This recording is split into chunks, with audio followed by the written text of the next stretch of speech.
আজকে পাট কত করে কিনছেন আপনারা? ও কত করে বিক্রি করলেন? এই টাকা কত করে কয় মন নিয়ে আসলেন? 5 মন। তাহলে কত করে বিক্রি করলেন? 3050 টাকা মন। তাহলে পাটের দাম তো মোটামুটি কমে গিয়েছে। ভাই আপনারা যারা পাট কিনছেন এর চেয়ে ভালো পাটটা কত দাম? যেটা একেবারে কালার আছে স্বর্ণের মতন 32 36 দাম বিক্রি হচ্ছে।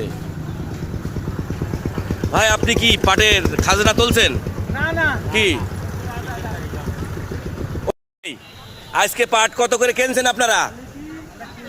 ও কত করে বিক্রি করলেন? এই টাকা কত করে কয় মন নিয়ে আসলেন? 5 মন। তাহলে কত করে বিক্রি করলেন? 3050 টাকা মন। তাহলে পাটের দাম তো মোটামুটি কমে গিয়েছে। ভাই আপনারা যারা পাট কিনছেন এর চেয়ে ভালো পাটটা কত দাম? যেটা একেবারে কালার আছে স্বর্ণের মতন 32 36 দাম বিক্রি হচ্ছে। ভাই আপনি কি পাটের খাজনা তুলছেন? কি